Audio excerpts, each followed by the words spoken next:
Welcome to the Belly Button Window channel, where we tell the Jimi Hendrix story, like you've never heard it before. In this episode, part 2 of the series, we continue the definitive review, commentary and discussion about one of the greatest albums ever recorded, Electric Ladyland, by the Jimi Hendrix Experience. Please remember to check the channel's community tab and video information page, where you will find links to the Belly Button shop, including our catalogue of videos, Hendrix merchandise, and links to Jimi's performances and information from the period. Side B opens with Noel's contribution, Little Miss Strange, still very much in the English, Small Faces and The Who, pop field where he hoped Fat Mattress would successfully plough. Although similar in feel to She's So Fine on Axis, the 4-guitar harmony structure makes for a more sophisticated piece. Long Hot Summer Night was the first track started at the record plant, and unlike the solo Hendrix demos cut at Olympic, this version, engineered by Gary Kellgren, featured a contribution from Al Kooper on piano in addition to Mitchell and Redding. While Hendrix would return to overdub and remix the song, the basic track was produced by Chandler and completed on April 18, 1968. Al Kooper's keyboard work, Jimi's use of Steve Cropper-style sliding sixth notes, and a tight yet loose-limbed rhythm section gives Long Hot Summer Night a less frantic feel than some of Jimi's other R&B compositions. In his analysis of Jimi's music, Charles Shaar Murray cites a number of songs, starting with May This Be Love through Long Hot Summer Night to Angel, wherein a mystical woman, no geisha, slave or groupie, is sought by Jimi as his only means of inner peace and personal salvation. But Jimi's throwaway comment during one concert when he said, "Anyway, the other half of man is a woman," suggests that in some of his songs, under the guise of genuflections to womankind, Jimi was possibly making an oblique reference to the feminine side of his own psyche. At the same time, interwoven into the subtext of these and several future songs was a remembrance of his mother Lucille, not voiced in the accusatory tone of Lennon's mother, but as heartfelt yearning for her to return and take care of him. Next, Jimi records Earl King's one and only hit, Come On Part 1. Earl King, from New Orleans, based his song on the successful hit record of another New Orleans act, Shirley and Lee, who in 1956 struck gold with Let the Good Times Roll. Jimi played Come On during his high school days, and he would take this opportunity for a good workout, building up the suspense just before the solo with some dramatic ascending parallel chords similar to big band arrangements during the swing era. However, instrumentally, it is a showcase for Hendrix's guitar playing. Music writer John Perry compares it to Freddie King instrumentals such as Hideaway and The Stumble. He adds that it is performed in the guitar-friendly key of E, specifically designed to cram as many hot licks as possible into a single number. Come On did not appear in Billboard magazine's R&B record chart, but gained a higher profile due to Jimi Hendrix. Hendrix follows King's rhythm guitar parts, but performs the song at a faster tempo, giving the song a more rock feel. Bass player Noel Redding and drummer Mitch Mitchell also provide a more driving rhythm, which adds emphasis during Hendrix's guitar solo. It was the last song recorded for Electric Ladyland. According to Redding, that was done to fill out the album. We just played it live and they took it.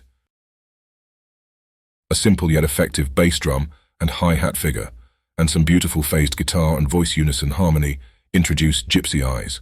Like so many of Jimi's songs, Gypsy Eyes features outro fills, and the solo, based on variations of the blues scale, has its own blues heritage. The song is very reminiscent of Rollin' and Tumblin', recorded by Robert Johnson and Muddy Waters. In a review for AllMusic, Matthew Greenwald calls it a great slice of blues and psychedelia. He adds, Gypsy Eyes is based on a standard ancient blues field holler, with Jimi Hendrix creating some great synergy between his vocal and the lead guitar riff. In fact, the song is loaded with a collection of riffs, and Hendrix neatly compiles them together in one song. Utilizing the recording studio as an instrument, Hendrix's overdubbing technique reaches an early peak here as the multiple guitar parts swirl around each other in spectacular fashion. In addition, the flanging and phasing effects are also a part of the arrangement, and by proxy the song itself. Richard Middleton notes that licks in rock music are often used through a formula and variations technique, and that Gypsy Eyes is put together from variants of 5 stock ideas, familiar from other recordings in the same style. Drum lick A, drum lick B, a complex of riffs on guitar and bass guitar. a basic melodic falling pattern using the notes of the pentatonic scale, and a characteristic guitar effect, the attacked single note with long decay and glissando fall. He concludes that the combination and variations of these formulae are many and highly imaginative, but the basic formulae are so simple that the recording could well have been worked out in one performance. Richard Middleton notes that licks in rock music are often used through a formula and variations technique, and that Gypsy Eyes is put together from variants of 5 stock ideas, familiar from other recordings in the same style. Drum lick A, drum lick B, a complex of riffs on guitar and bass guitar, a basic melodic falling pattern using the notes of the pentatonic scale, and a characteristic guitar effect, the attacked single note with long decay and glissando fall. He concludes that the combination and variations of these formulae are many and highly imaginative, but the basic formulae are so simple that the recording could well have been worked out in one performance. Work on Burning of the Midnight Lamp began in May 1967, when the band recorded 4 demo takes of the skeletal song at London's Olympic Sound Studios during writing and recording sessions for Axis Boulder's Love. At that time, progress was slow, however, and this lack of success was said to leave Hendrix frustrated and depressed, going into a string of European tour dates lasting for the next few months. Hendrix finished writing the song on a plane journey between tour dates in Los Angeles and New York City on July 3rd, and the Experience returned to work on the song at New York's Mayfair studio on July 6th, recording over 30 takes, including the master recording.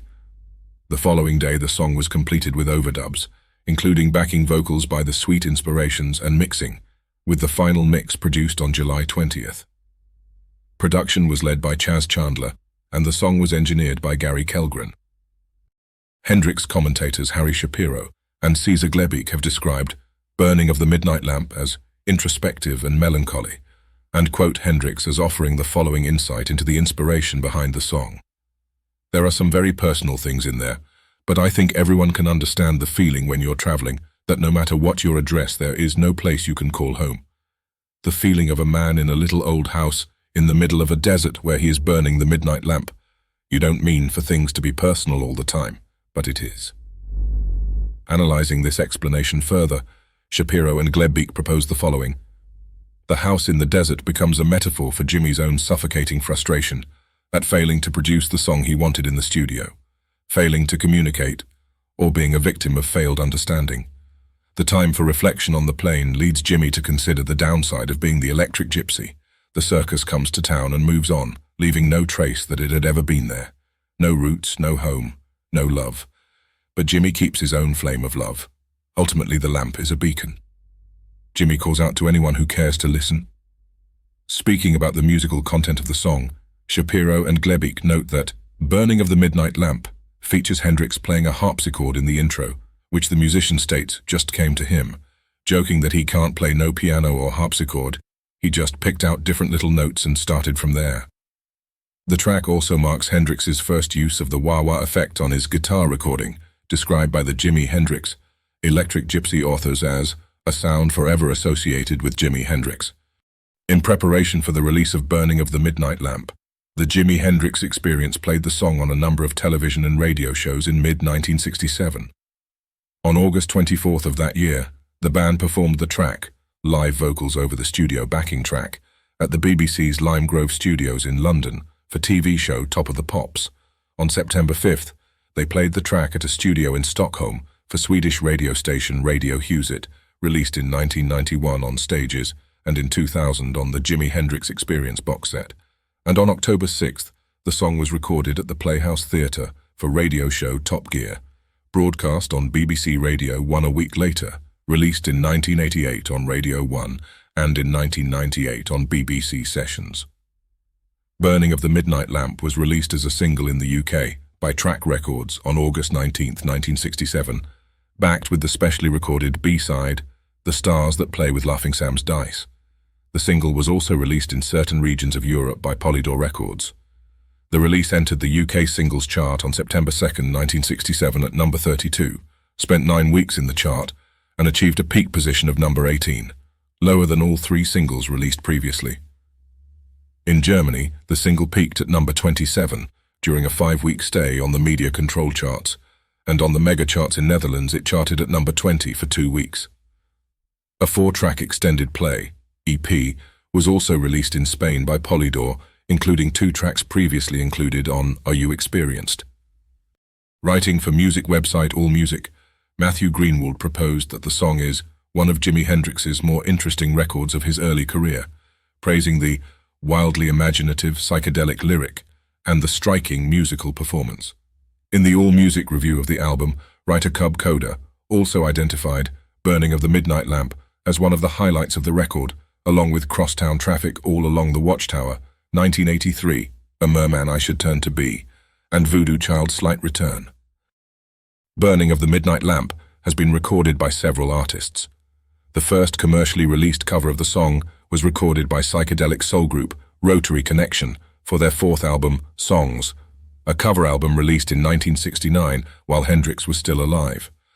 Over 20 years later, alternative metal band Living Colour released a cover of the song on their 1991 EP Biscuits, and subsequent renditions were released by The Hamsters in 1996, Roy Mette in 2001, Alexandra Da Costa in 2002, and Eric Clapton in 2004. Rainy Day, Dream Away was the first song Jimi recorded with neither Noel nor Mitch present. Instead, he recreates a smoky nightclub atmosphere with the help of Buddy Miles, Freddie Smith on sax, Mike Finnegan on organ, and Larry Forsett on congas. Together they hit an easy shuffle groove, Jimi throwing in a Charlie Christian lick for good measure. Still Raining, Still Dreaming, on side D continues the jam, with an outstanding talking wah-wah solo spanning both tracks. As Rainy Day fades away, we face into 1983, A Merman I Should Turn to Be, a song of firsts and lasts. Musically, it marks Jimi's first piece of major orchestration, using the full capacities of the record plant's studio facilities. Lyrically, 1983 is the last of Jimi's surreal apocalypses.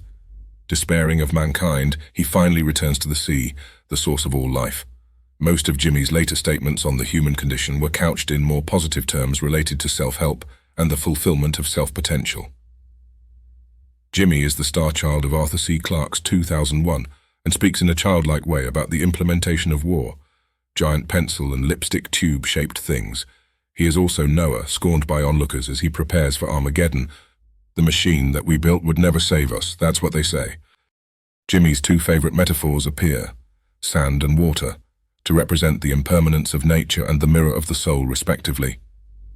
Jimi sliding into the water is Jimi turning in on himself and taking a helpmate with him.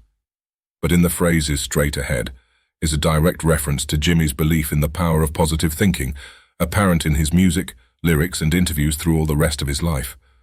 As Jimi moves underwater, 1983 segues into Moon Turn the Tides. The fabric of the song is quite sparse, Jimi's raga-sounding guitar never intrusive, while effects are used most imaginatively, a superb evocation of the lush rhythms and cadences of life beneath its waves. Many tricks result from ingenious use of the guitar and standard studio equipment. At one point the tapes are slowed down and speeded up again to represent a shoal of fish swimming up to investigate these strange beings that have joined their world. Their curiosity satisfied, they swim away. The seagull noises are headphones that Jimi had feeding back into the microphone with delay tape added later. Kramer recalled, 1983 came together during the mixing process, where overdubs as simple as the sounds of crying seagulls were improvised on the spot. By cupping earphones over the microphone during the playback of an overdub, Hendrix and Kramer were struck by the short peal of feedback. Within minutes, with delay added to dramatize the squeal, the effect became part of the collage. The final mixing session for 1983 was a performance in itself, the panning, the fading and additional sound effects, stemming a continuous flow of ideas and a joint decision to make this song free from edits. One of Electric Ladyland's most memorable performances, this gentle, ethereal ballad best emphasized Hendrix's abstract vision. The song also features flute player Chris Wood of the band Traffic, and at over 13 minutes in duration, is the second longest track released by the group, after Voodoo Child. Hendrix first recorded a private demo of 1983, A Merman I Should Turn to Be, in a New York apartment in March 1968. It is a solo performance with guitar and vocals. In 1995, this recording was included on the companion disc of a book titled Voodoo Child, The Illustrated Legend of Jimi Hendrix. In 2018, it was included on the additional disc of the 50th anniversary edition of Electric Ladyland. The first experience recording of the song took place at New York's Sound Center Studios on March 13, 1968. On April 22, 1968, the backing track was completed at the record plant, with Hendrix, Mitch Mitchell on drums and Chris Wood, then a member of Traffic, on flute. Additional overdubs were added on May 8th, and the song was completed and mixed at the record plant on June 10th. For the released version, Hendrix plays all guitars, vocals, percussion and bass. Noel Redding was absent from the track, with Mitchell on drums and Wood on flute. The track features backwards guitar and flute parts, the sounds of seagulls produced by manipulating microphone feedback, and a flexotone that makes a ringing bell sound. By this time, Chas Chandler had stepped down as Hendrix's producer. Instead, production was led by Hendrix, while the engineering was handled by Eddie Kramer and studio owner Gary Kellgren. In an interview with Jane de Mendelssohn for International Times in 1969, Hendrix explained the significance of the track to be something to keep your mind off what's happening, but not necessarily completely hiding away from it like some people do. In reviews of Electric Ladyland, 1983, A Merman I Should Turn to Be, has often been identified as a highlight of the album. Writing for the BBC in 2007, critic Chris Jones described the track as a stoned classic, praising the way it utilizes washes of backwards tape, jazzy time shifts, and far-out fish-friendly lyrics to tell the tale of future apocalypse and return to the oceans. English music magazine Uncut writer John Robinson has summed up the track as a brain-frying psychedelic epic, while Cub Coda of website AllMusic labels the track simply as spacey. American music magazine Rolling Stone treated the song slightly differently.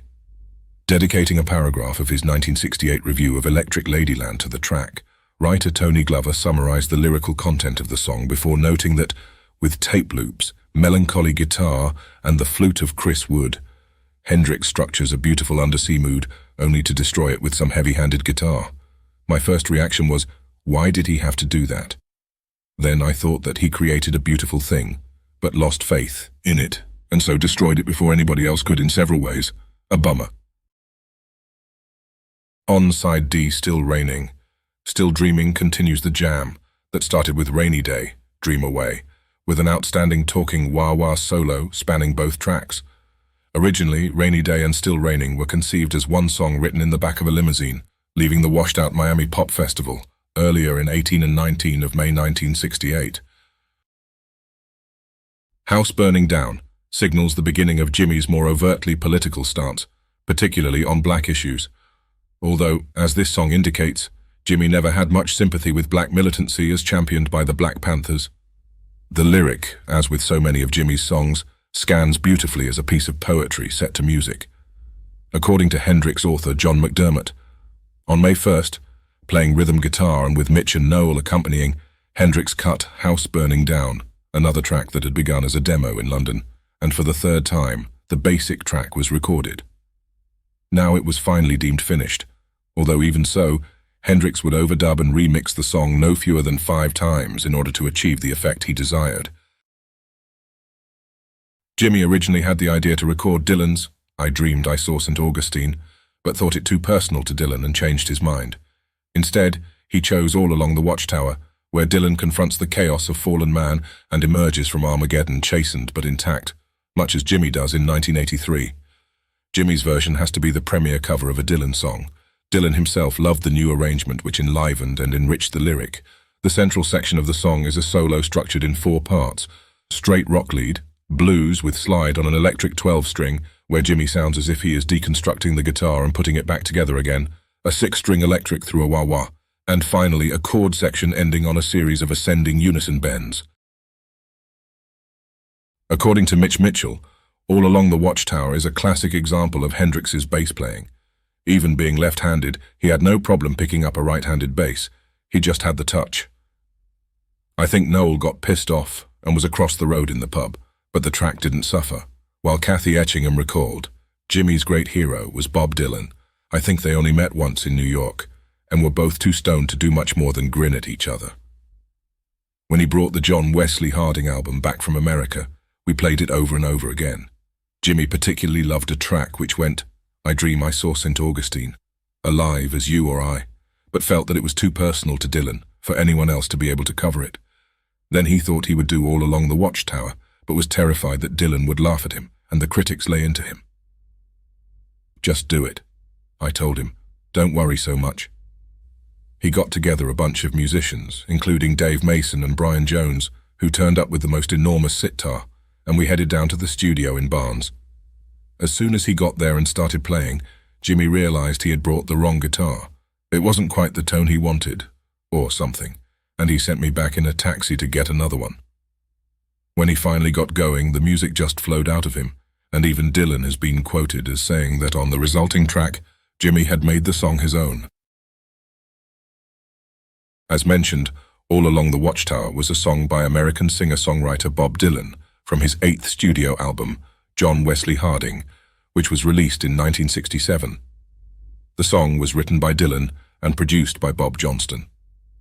The song's lyrics, which in its original version contained 12 lines, feature a conversation between a joker and a thief. The song has been subject to various interpretations.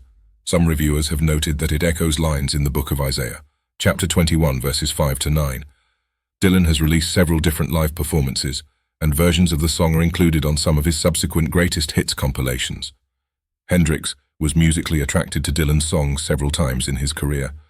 According to recording engineer Andy Johns, Hendrix had been given a reel-to-reel tape of Dylan's unreleased recordings at that point by publicist Michael Goldstein, who worked for Dylan's manager Albert Grossman. Johns recalled, "Hendrix came in with these Dylan tapes and we all heard them for the first time in the studio.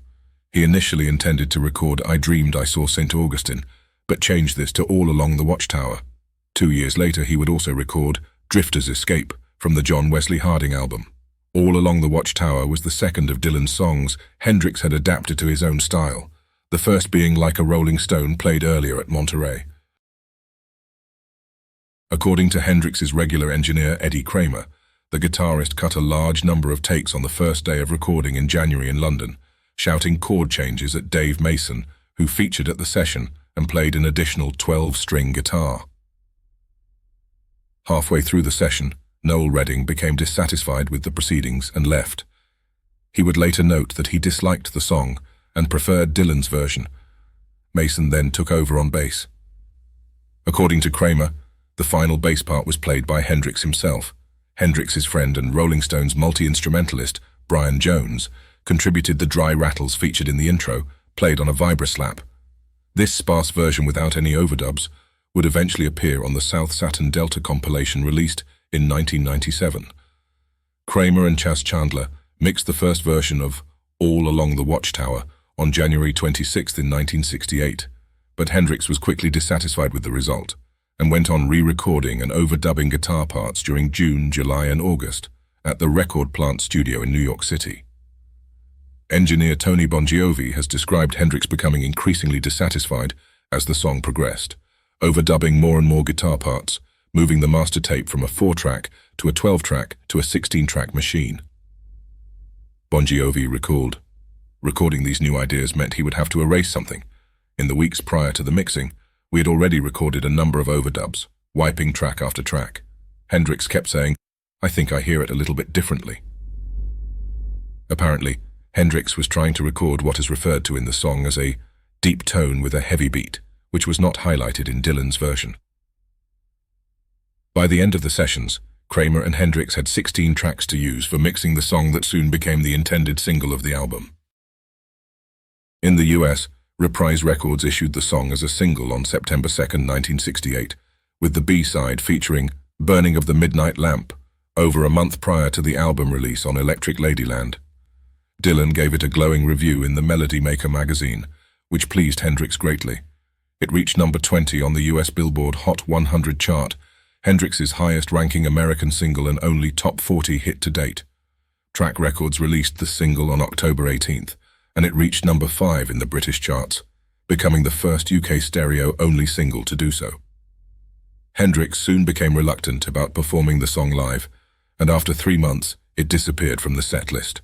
One notable performance was at the Isle of Wight Festival, that appeared on the Blue Wild Angel live album in 2002.